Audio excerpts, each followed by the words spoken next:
Assalamualaikum warahmatullahi wabarakatuh. Selamat pagi, Ibu dosen, Ibu Ayu Lestari, Eshum MIKOM.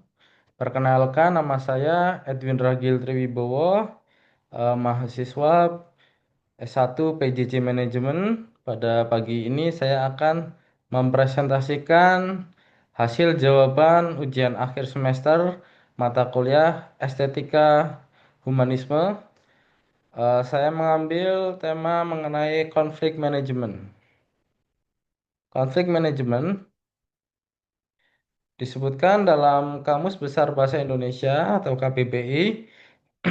Konflik ialah percekcokan, pertentangan, dan perselisihan. Dalam konteks kalimat, konflik berasal dari kata Latin configure atau yang bisa diartikan sebagai perbuatan saling memukul. Sunarta menjelaskan bahwasanya konfigur terdiri dari dua suku kata, yaitu kon yang memiliki makna bersama-sama dan fligo yang berarti pemukulan, penghancuran, juga melumatkan atau pemogokan. Konflik secara sosiologis dimaknai sebagai satu proses sosial di mana keterlibatan kompetisi dua orang atau lebih dengan individu atau kelompok lain. Umumnya dengan maksud untuk mengalahkan pihak lain yang berlawanan. Menurut Putri 2022. Menurut Surjono Sukanto, bahwa konflik adalah pertentangan yang disebabkan oleh perbedaan antara individu atau kelompok sosial dan bisa terjadi dalam berbagai bentuk seperti konflik pribadi, rasial, atau kelas sosial. Nah, terdapat tiga perspektif manusia terhadap konflik. Yang pertama, konflik dari perspektif tradisional. Yang kedua, konflik dari perspektif interaksi sosial. Yang ketiga adalah konflik dari perspektif interaksionis. Nah, yang pertama, konflik perspektif tradisional, yaitu orang-orang yang menganggap bahwa konflik sebagai sesuatu yang berbahaya dan merugikan. Oleh karenanya, konflik harus dijauhi dan ditutupi. Penyebab-penyebabnya menurut perspektif kelompok tradisional ini. Yang kedua, konflik dari perspektif interaksi sosial, yaitu melihat konflik sebagai kondisi yang biasa dan normal yang tidak dapat mungkin dihindarkan dalam sebuah lembaga organisasi karena orang lebih bersikap tak acuh dan lebih membiarkan konflik terjadi dalam organisasi. Yang ketiga adalah konflik dari perspektif interaksionis, yaitu konflik harus ditangani dan dimanfaatkan supaya konflik tersebut berubah menjadi pembaharuan dan kekuatan baru yang positif. Nah, dapat kita simpulkan dari keragaman definisi di atas bahwa konflik ialah suatu kondisi di mana satu pihak atau kelompok berbenturan karena merasa diserang atau dirugikan oleh pihak lain. Menurut beberapa definisi dan perspektif, ini adalah definisi yang paling umum. Kemudian, eh, perlu untuk kita sadari bersama bahwa konflik dapat terjadi kapan saja, di mana saja, dan dalam situasi atau kondisi apa saja. Banyak temuan yang menunjukkan bahwa ketika sistem komunikasi dan informasi tidak berjalan efektif, maka akan terjadi sesuatu yang disebutkan dengan miskomunikasi atau kesalahpahaman antara dua pihak atau lebih. Dan hal ini dapat memicu terjadinya konflik. Secara alamiah, konflik biasanya terjadi sebagai akibat dari adanya ketidaksesuaian seperti yang digambarkan di atas. Konflik merupakan pertikaian atau pertarungan yang terjadi di antara individu atau kelompok organisasi. Konflik besar maupun konflik kecil tentunya dapat diselesaikan dengan berbagai macam cara. Sebagai contoh, penyelesaian konflik dapat dilakukan dengan memanfaatkan wewenang, melakukan konfrontasi, berkompromi, menenangkan situasi, dan menghindari dari konflik yang terjadi. Kumintang 2015. Kemudian, Rohim memaparkan dampak positif dari adanya konflik, antara lain. Yang pertama, mencegah terjadinya kemonotonan dalam organisasi. Yang kedua adalah konflik dapat dijadikan sebagai pelajaran atau pengalaman. Yang kemudian konflik dapat berdampak pada kehati-hatian yang dilakukan pemimpin dalam membuat keputusan. Kemudian konflik dapat memunculkan individu-individu yang kritis, kreatif, dan juga inovatif. Kemudian yang terakhir adalah memupuk perilaku toleransi dalam organisasi. Rahim 2015, Wahyudi 2017. Nah, sebaliknya, konflik juga dapat berdampak negatif terhadap stabilitas organisasi. Yang pertama, menghambat komunikasi organisasi. Yang kedua, menghalangi terciptanya kerjasama antara orang-orang yang berkonflik dalam organisasi. Kemudian mengganggu produktivitas dan kinerja orang-orang yang ada dalam organisasi. Kemudian mengakibatkan munculnya rasa saling curiga di antara anggota-anggota organisasi. Kemudian dapat menyebabkan gangguan personal menjadi stres, takut, frustasi, dan apatis. Kemudian yang terakhir, situasi bagi individu yang tertekan dalam konflik mampu menyebabkan seseorang dari pergaulan dan pelanggaran terhadap peraturan. Basori 2020, Sunarta 2010. Nah, menurut Henry Royal, apa itu manajemen? Manajemen adalah proses perencanaan, perorganisasian, pengarahan, dan pengendalian untuk mencapai tujuan organisasi. Sehingga manajemen konflik dapat didefinisikan sebagai rangkaian tindakan dan reaksi di antara pihak yang terlibat dalam konflik dan pihak lain yang menjadi hakim atau penengah dalam menyelesaikan konflik. Selain itu, manajemen konflik bisa dimaknai sebagai suatu pendekatan yang berfokus pada proses penyelesaian konflik, perencanaan, mengorganisasikan, dan memberi arahan kepada para pihak yang terlibat dalam konflik dengan berbagai cara, termasuk tingkah laku. Ini dilakukan untuk mempengaruhi posisi dan kepentingan masing-masing pihak, serta cara masing-masing pihak memahami situasi konflik, sehingga pihak penengah memiliki informasi yang valid mengenai situasi konflik. Perkara demikian disebabkan oleh fakta bahwa pihak penengah akan berkomunikasi dengan baik dengan para pihak, sehingga pihak yang bertikai dapat mempercayainya. Eka Warna.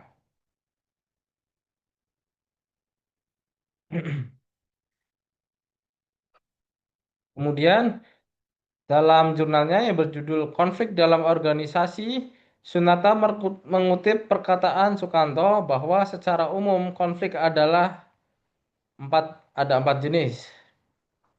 Yang pertama adalah konflik peranan individu, yaitu person role conflict. Terjadi ketika seseorang tidak dapat menerima peraturan yang berlaku dan cenderung bersikap diam untuk tidak melakukan sesuatu sesuai dengan peraturan tersebut. Yang kedua adalah konflik antar peranan atau interrole konflik. Terjadi ketika seseorang dihadapkan dengan suatu masalah karena melakukan tugas ganda yang saling berlawanan. Konflik yang terjadi disebabkan tuntutan menunaikan keinginan orang lain atau intergender konflik, yaitu contohnya seseorang ketua yayasan yang harus memenuhi permintaan tenaga pengajar yang berbeda atau kepala sekolah yang harus memenuhi semua kebutuhan dan kepentingan kepala bidang yang berbeda. Kemudian yang terakhir adalah konflik yang terjadi karena menyampaikan berita yang kontradiktif.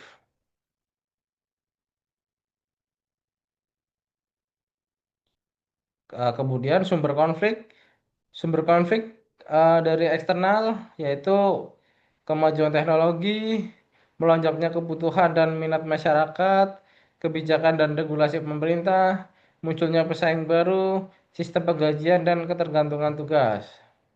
Ini salah satu sumber konflik eksternal dari lembaga pendidikan. Kemudian sumber konflik internal, contohnya adalah minimnya sumber daya, jalinan komunikasi yang buruk, perbedaan karakter, nilai, dan anggapan, kemudian saling mengandalkan dalam menunaikan tugas dan sistem penggajian. Nah, berikut adalah cara mengatasi konflik. Untuk dapat mengatasi dan mengendalikan konflik, dapat dilakukan beberapa metode pendekatan. Di antaranya adalah yang pertama, validasi informasi yang masuk. Salah satu penyebab munculnya konflik adalah beredarnya informasi yang belum jelas kebenarannya atau berita burung. Informasi yang simpang siur dapat memicu perselisihan. Untuk mengatasinya, penting dilakukan validasi atau pengecekan terhadap informasi yang diterima. Jika tidak divalidasi, besar kemungkinan akan timbul kesalahpahaman, ketidakharmonisan, dan kecurigaan yang pada akhirnya berdampak buruk terhadap citra dan kinerja organisasi. Dengan melakukan cross-check terhadap informasi dan berita, maka potensi konflik dapat diminimalisir. Ini merupakan langkah awal yang efektif dalam manajemen konflik.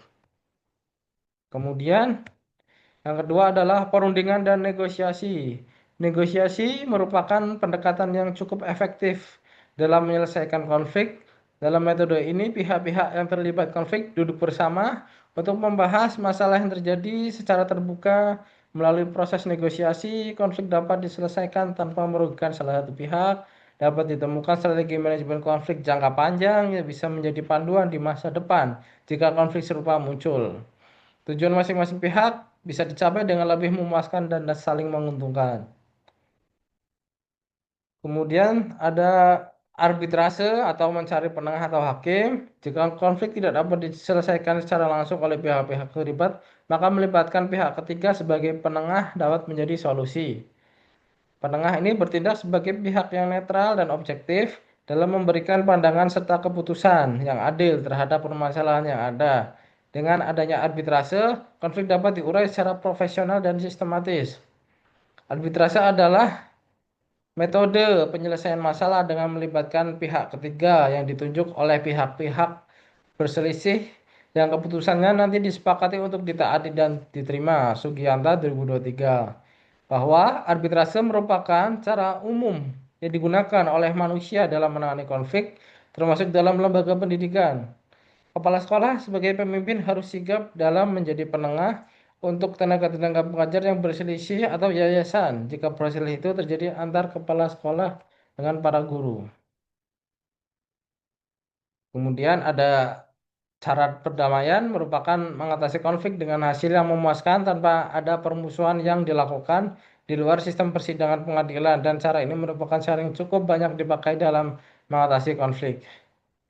Dalam menjalankan cara ini biasanya melibatkan pihak ketiga yang memiliki kewibawaan atau sebagai orang terpandang seperti tokoh agama sejenisnya. Cara ini memiliki kemiripan dengan arbitrase, yaitu sama-sama melibatkan pihak ketiga.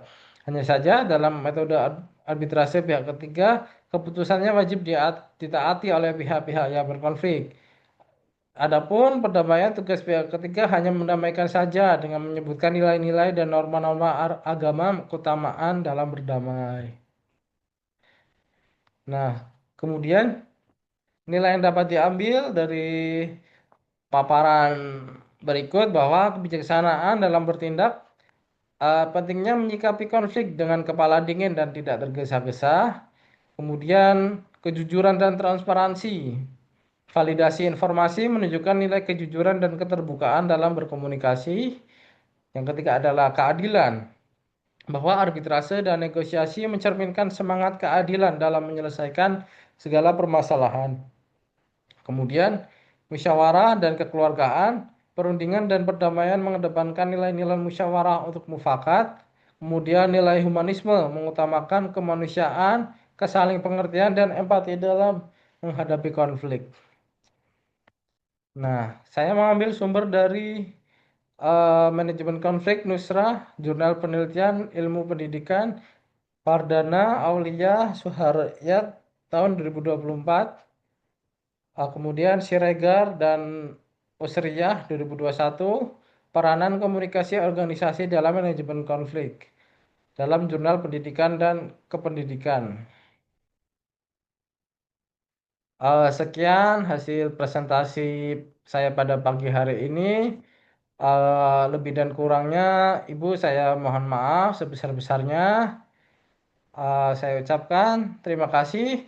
Wassalamualaikum warahmatullahi wabarakatuh.